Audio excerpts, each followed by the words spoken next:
I usually look forward to Sundays. Dad is at home and we don't have many jobs to do. Mum always cooks a nice dinner. Sometimes it's a big joint of brisket with lots of potatoes and dumplings, and for puddings we have apple pie and evaporated milk. Tom's job is to clean out the ashes from the fire and fetch in buckets of coal. Ralph has to take out the mats from the kitchen and the living room, hang them on the linen line and beat them with a broom. I think from the way that he whacks them that he gets rid of some of his aggression. Maybe that's why Mum gives him the job. My only task is to get the table laid for dinner and polish the brass companion set, and everyone seems quite relaxed. Maybe I could get the matter decided one way or the other, but I thought that I should wait until after Sunday school, as Mum and Dad always seems to be in a better mood then. I like Sunday school. Ralph hates it. Tom doesn't say one way or the other, but Jane and Charlie love it. They don't have much idea of singing the hymns, but they sit in raptures as Miss Fisher reads them stories of the parables of the Bible. Everyone wears their best clothes, clean white shirts for the older boys, with their best trousers and grey socks, which are held up with an elastic band. Ralph keeps pestering Mum to let him wear long trousers, but she says that he'll get them when he's 14 like everyone else. Jane likes her lemon-coloured knickers and pulls her dress up to show them to anyone who might speak to her. Charlie's great joy is the belt that was passed down from Tom. It is elastic and has a fastener in the shape of interlocking snakes. He's learned to fasten and unfasten it, so of course he does it all the time. When we leave, Mum always says the same thing. Make sure that you behave yourself, and I don't want to see you back here before 4:30. If it's fine, we go to the park to play on the swings and roundabout to fill in the time after Sunday school. I don't know why we have to. Jane won't go on the swings in case she gets her knickers dirty, but after Ralph and Tom have finished their competition to see who can get the highest, Ralph usually takes Charlie on his lap and gives him a go. Charlie squeals with delight, trying to get Ralph to go higher until, like he's been doing with Tom. Today he refused. Charlie said he wanted to wee and undid his belt. Ralph refused to take him into the bushes to help him, and Tom didn't volunteer, so I had to do it, hoping that no one would see us and tell Mum. Can we go home now? No. Why? Because Mum said so. Why? I don't know. I expect they just want to be on their own once in a while. Come on, we'll have 20 goes on the roundabout, then it will be time. We walked home in a procession, with Ralph in the lead, kicking at anything movable. Tom followed, not wanting to get too close to grumpy Ralph, and not wanting to be seen with me and the two younger ones. I bet Henrietta is doing something nice. When we got home, Dad was asleep in his chair by the fire, and Mum was ironing the ruffles of a cream-coloured blouse. The table was laid ready for tea, and the mood seemed peaceful. Maybe this was the time. Before I could bring up the subject, Mum brought the blouse in and held it up in front of me. It was beautiful. It had a high collar and ruffles all down the front. The sleeves were tied in at the wrist with similar ruffles below. She held it up against me. Could have been made for you. I think it'll fit you just fine. I got it from Mrs. Bolingbroke. Is it for me? Yes. The letter said that you didn't have to wear school uniforms for the trip, and we can't have you looking like you come from the workhouse. Oh, Mum, does that mean you'll let me go? Well, your daft father gave you the money, so I suppose you'll have to go. Oh, Mum, thank you. It's a really lovely blouse. I'll take great care of it.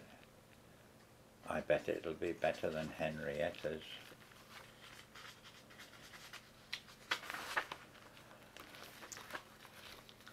I handed in the 2 and 6pence to Miss Williams on Monday morning. Miss Williams is nice.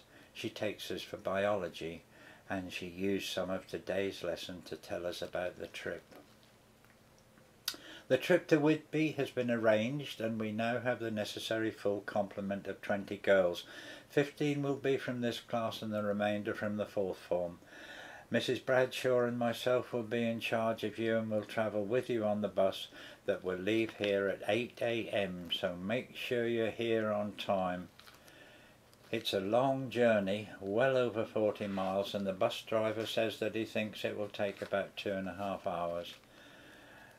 So that we'll have the maximum amount of time to do all the things we've planned for you at Whitby, you should bring sandwiches with you. You can eat them on the bus or possibly at some stopping point on the moors. You should also bring with you a notebook and pencils. You will be expected to note the names of the places that we travel through. You'll be asked to collect information about the town of Whitby and also to bring back specimens of anything that interests you from the beach, because we'll be using them in future lessons. Oh, it sounded exciting to me, but Henrietta groaned and whispered, "She's got a hope." Miss Williams glared at us and continued, "There's one thing that I must impress on you, and that is that you will be representing this school, and I expect the very best of behaviour from you all. You've been allowed to wear clothes of your choice, but I expect them to be respectable and ladylike." Here she paused, and this time definitely focused on Henrietta. "Shorts will most certainly not be acceptable or tolerated." Fortunately, she didn't hear Henrietta's reply. On Tuesday night, when I got home from school, Mum had got the copper alight and was heating up some water. "You must have a bath tonight. You can wait till everyone else has gone to bed and have it in the kitchen. Mrs. Bolingbroke has lent me some shampoo and I'll wash your hair." Mum had got all my clean clothes ready, and she suggested that I take her small canvas shopping bag to carry my things. After all the worry of the past week, all now seemed lovely, and I sat with Mum and Dad through the evening until the young ones and the boys had gone to bed. Dad told me about Whitby, and how as a boy he had gone to the fun fair and all the things that he had seen. Charlie had been told that I was going, and he couldn't understand why we weren't all going and why he in particular couldn't go. Dad explained that he would have his chance when he was older, when he went to the big school.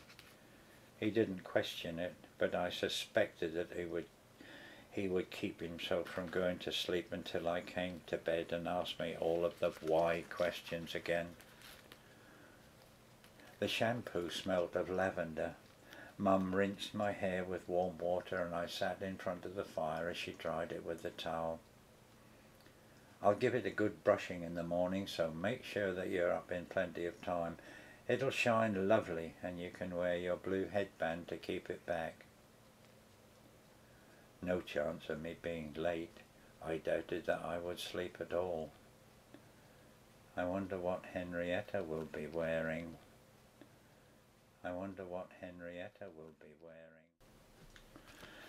It was barely light when I woke. I heard Dad going down the stairs, and a little later the sound of him wheeling his bicycle down the passageway to go to work, so I knew that it was about 6 o'clock. Ralph seemed to be somewhere in a dream and was muttering and moving around.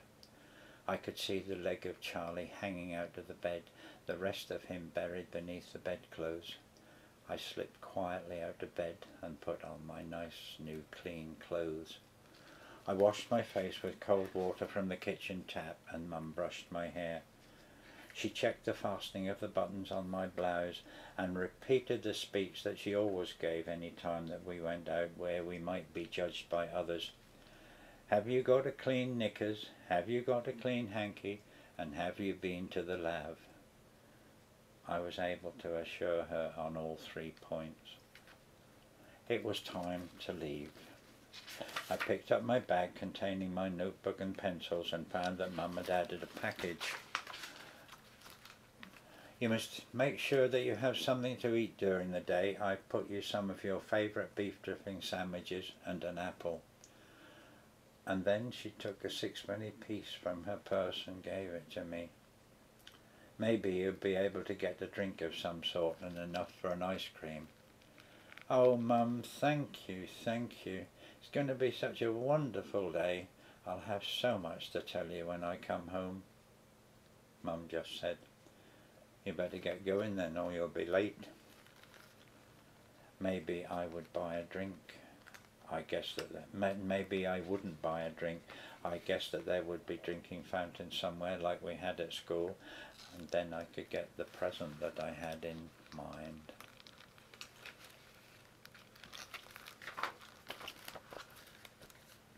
The bus was parked on the road outside the school. Mrs. Bradshaw was sitting inside on the front seat and Miss Williams was standing by the door with a clipboard. Hello, Thelma. My word, you do look nice. Find yourself a seat. There were about 10 girls already seated in the bus, but I couldn't see Henrietta. I took a seat next to a window so that I would be able to see all the countryside and towns that we would be going through. Henrietta was the last to arrive.